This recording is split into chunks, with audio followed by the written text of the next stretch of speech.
Politiciens véreux, fonctionnaires corrompus, promoteurs immobiliers voyous, justice passive. La Guinée devient-elle mafieuse ? Les grandes gueules d'Adafo Média ne lavent pas plus blanc, mais vous permettent de défendre votre pays en vous informant. Avec les grandes gueules d'Adafo Média, dénoncez les turpitudes, nous garantissons le secret des sources. Envoyez vos documents à espacefmguinée.info, rubrique Contact. Les grandes gueules d'Adafo Média ou le socle de la liberté d'expression en Guinée.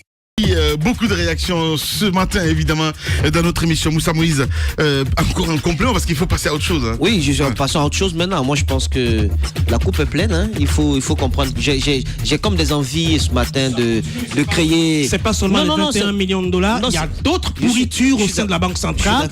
On y a fourré désormais notre nez. C'est mon tas de parole. C'est mon tas de parole. Voilà. Ouais, allez-y. MSS, ça me fait penser un peu à. Lui, mais tout le monde KO en fait. Oui, je prends toujours la dernière. C'est un boxeur aveugle, au fait. Il cogne dans tous les sens. C'est ça. Voilà. Ouais. Alors, MSS, ça me fait penser à MMS. Vous comprenez? MMS parce que j'ai comme une envie folle de créer aussi ma société de transport de valeur. C'est important parce qu'avec ça, tu peux rapidement t'enrichir. Parce que ce dont il faut parler, lorsque vous avez ce contrat, il y a une rémunération derrière. Et selon nos informations, c'est aux alentours de 0,9% des montants transportés. Et 0,9% des montants transportés payés à MSS, ce n'est pas peu lorsqu'il s'agit de millions de dollars transportés. Alors, au-delà de cette rémunération, est-ce qu'on avait besoin de faire autre chose? Et lorsqu'on parle de détournement, très souvent, ce n'est pas prendre de l'argent d'un point A et de l'empocher. Si l'argent était destiné à un point B, vous n'avez pas l'argent là-bas, même s'il est stocké ailleurs, eh bien, ça prête à confusion et on peut parler de détournement à ce niveau-là. Nous attendons donc des réponses et dans les semaines à venir, dans les jours à venir, nous allons parler également de cette mine réellement, la mine de Mandiana, avec les noms, avec les montants payés et les reçus d'encaissement. C'est important. Bien. Non, mais la question qu'il faut se poser à ce niveau, justement, c'est comment MSS, parce que après tout ce que Moussa Moïse est en train de dire, il y a des dividendes pour MSS. Il faut se poser la question, comment est-ce qu'on est advenu à choisir MSS pour faire ce travail-là? Normalement, c'est par procédure d'appel d'offres. Alors, quelles sont les références absolument? Là aussi, il y a beaucoup de doutes parce qu'on s'est informé et tout ne se serait pas bien déroulé. MSS a été choisi dans des conditions assez douteuses. Très douteuses. Et allons plus loin. Très douteuses. Parce que s'ils veulent qu'on aille très loin, on ira très loin. C'est pas s'ils veulent. C'est pas s'ils veulent, on ira très loin parce que hier, il était question dans ce studio qu'il y aurait un fils d'un ministre qui s'est déclaré comme étant étudiant du côté de Cancan, qui aurait des actions dans cette société. Donc, est-ce que la compétence de MSS est avérée? Et sur le plan international, parce qu'on parle quand même de gros montants, vous ne le confiez pas à un cambiste de l'aéroport pour transporter, vous le confiez à des sociétés qui ont de l'expérience en la matière et qui ont de l'expertise et qui ont de la crédibilité. Quand je vois les convoyeurs de fonds de la Banque centrale, à peine s'ils caillassent pas les véhicules entre Madina et Kabélé parce qu'ils transportent quelques millions de francs guinéens, alors que toute la pratique du côté de l'international est une pratique corrompue, opaque, etc., où il y a des millions de dollars qui disparaissent en l'air, parce que c'est quand même des avions qui les transportent. On ne sait pas s'ils ont des parachutes pour chuter après avec quelques millions de dollars et tomber quelque part dans les îles Caïmans. Donc, je veux dire qu'il faudrait quand même que c'est sérieux de quoi on parle, Amine. Tu rigoles, mais c'est sérieux.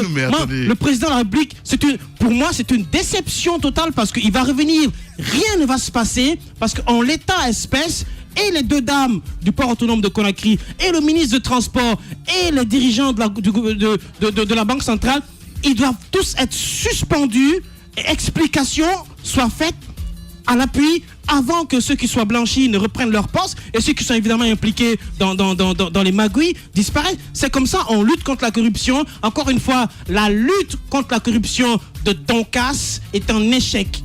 Oh, Ruby. Politiciens véreux, fonctionnaires corrompus, promoteurs immobiliers voyous, justice passive. La Guinée devient-elle mafieuse ? Les grandes gueules d'Adafo Média ne lavent pas plus blanc, mais vous permettent de défendre votre pays en vous informant. Avec les grandes gueules d'Adafo Média, dénoncez les turpitudes, nous garantissons le secret des sources. Envoyez vos documents à espacefmguinée.info, rubrique Contact. Les grandes gueules d'Adafo Média, ou le socle de la liberté d'expression en Guinée.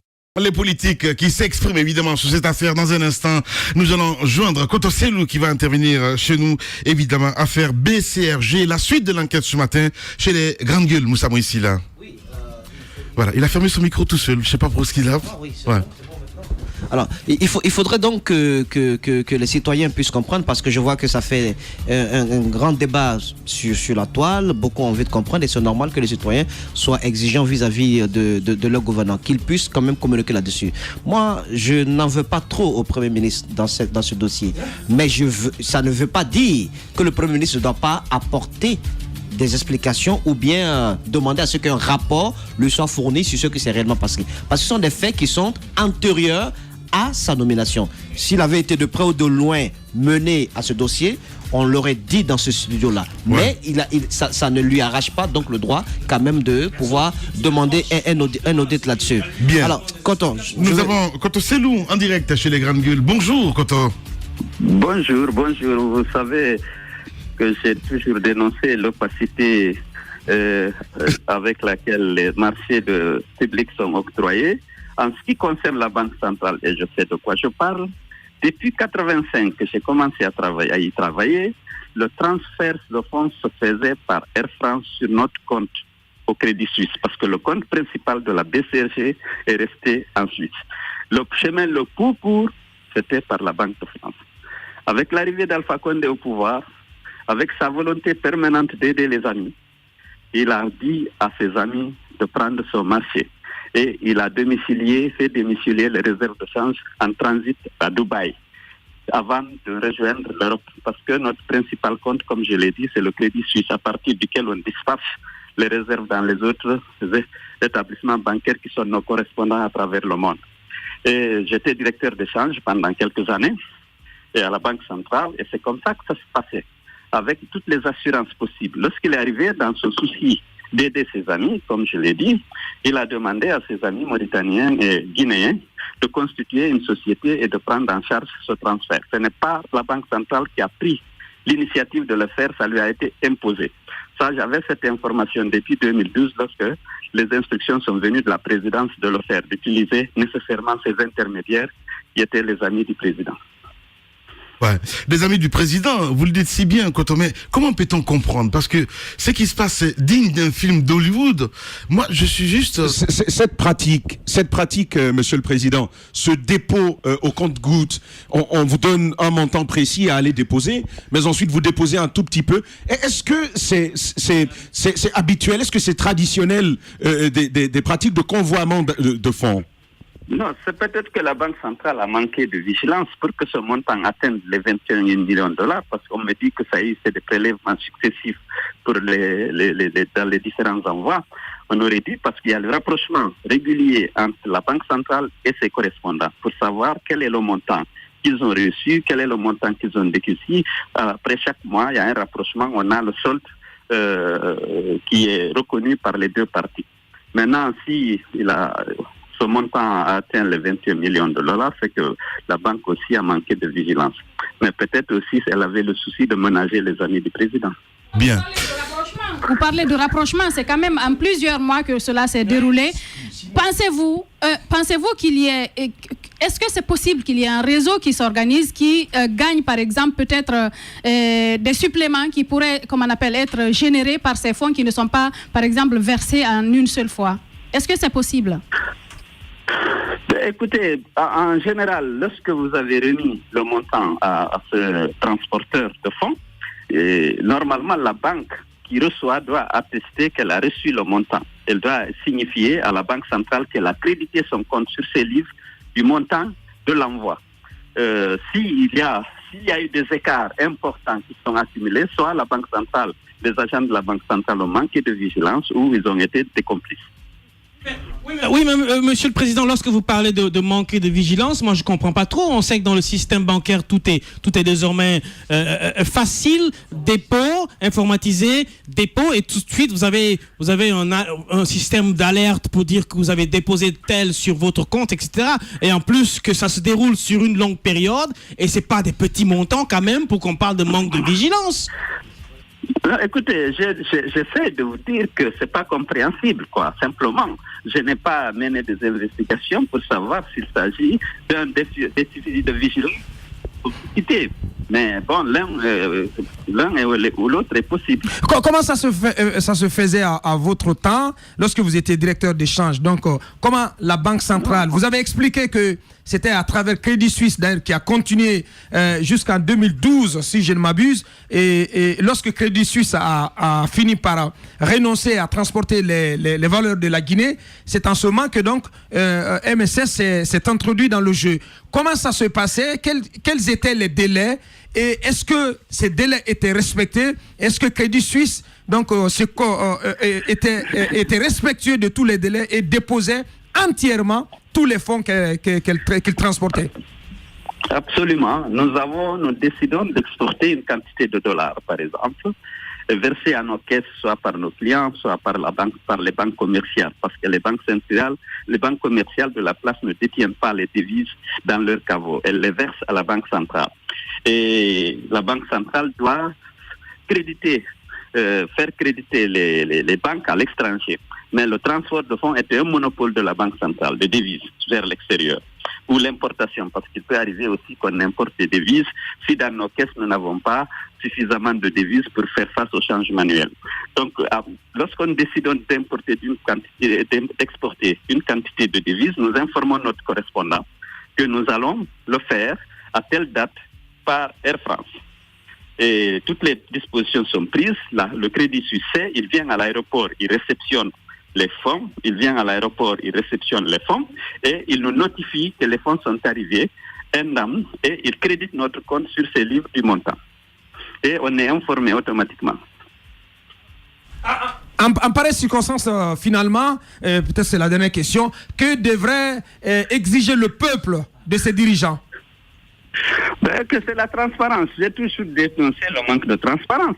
Il y avait une politique qui marchait, avec laquelle on n'a jamais arrêté d'incident, mais le souci de M. Alpha Condé d'aider ses amis, il a fait venir ses gens, il dit bon, vous aussi vous allez faire ça, et puis on va vous rémunérer, c'est un marché intégré, il y a un prix, ce transport est payé. C'est dans le souci d'enrichir le plan toujours que la décision a été prise, et croyez-moi, mais malheureusement, les gens se sont pas contentés seulement des commissions juteuses qui leur étaient payées, ils ont pris la chose à transporter. Voilà. Il faut qu'il s'explique. Ouais. Le président Cellou Dalein Diallo en direct ce matin chez les GG. Madame. Alors, une toute autre question, notamment sur la concession du port autonome de Conakry qui fait actuellement polémique. Qu'est-ce que vous pensez de cette situation? On n'a pas entendu l'opposition s'exprimer là-dessus. Mais c'est la même chose. C'est le souci d'Alpha Condé de ces années. C'était la même chose avec les EDG, avec Asperbras, avec Moridiane. C'est la même chose. Viens toi aussi, tu prends ça. Viens, tu prends ça. C'est comme ça avec les marchés de gré à gré, les différents marchés qu'il fait octroyer directement. Ouais. Le port autonome et ce marché de transport des fonds dont on n'avait pas besoin d'intermédiaires. On pouvait difficilement avoir le contrat avec la compagnie aérienne, Air France, directement avec le Crédit Suisse, qui le faisait depuis de longues années, parce que moi-même, avant d'arriver à la Banque centrale, c'est comme ça que ça se passait. Oui.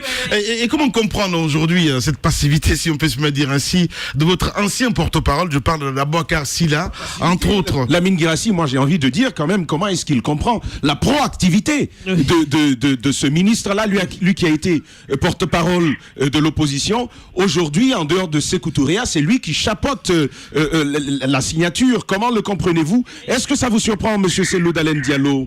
Non, mais écoutez, il y a un deal, il ne peut pas aller, c'est-à-dire que s'il quitte la mouvance, il quitte l'opposition pour la mouvance, il y a des contreparties.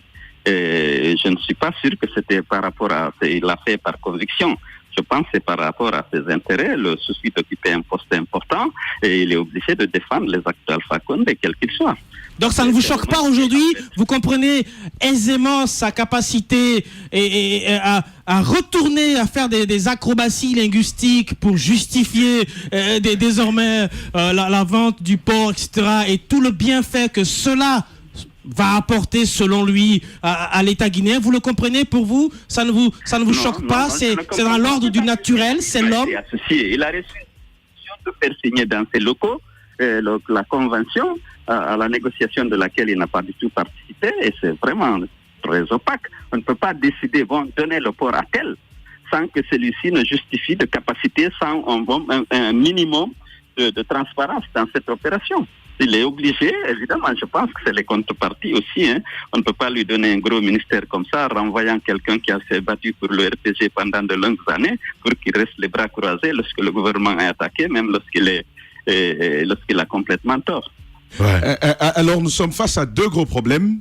C'est cette concession du port autonome de Conakry et les déclarations que vous avez naturellement suivies de Moussa Moïse et de Abakar Silla, ces révélations-là. Vous, président, Cellou Dalein Diallo, que feriez-vous? Quelles mesures est-ce qu'on peut préconiser pour arrêter la saignée? Oui. Demain, Cellou Dalein Diallo, président de la République de Guinée.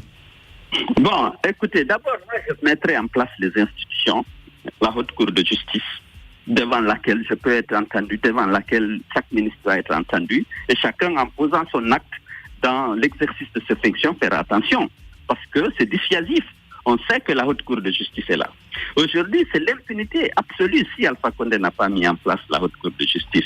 Mais écoutez, c'est parce qu'il veut s'assurer une impunité totale, lui et les membres de son gouvernement. Ouais. Parce que dans les dispositions transitoires de la Constitution, qui régit aujourd'hui le fonctionnement de l'État, il était prévu qu'elle serait 6 mois au plus tard après la mise en place de l'Assemblée.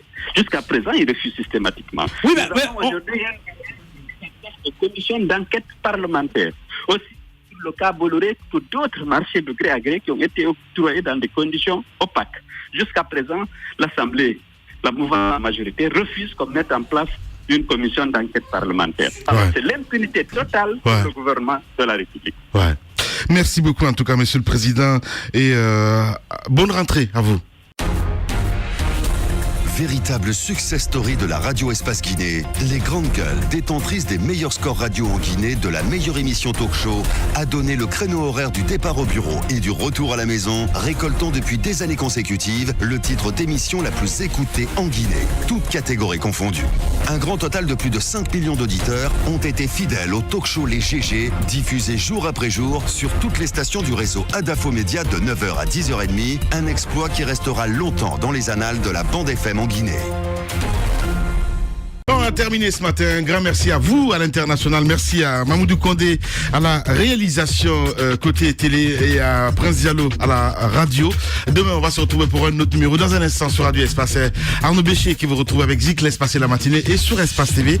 La rédaction vous informe avec l'équipe de Moussa Moïse là, évidemment à la présentation. Prenez soin de vous. À demain.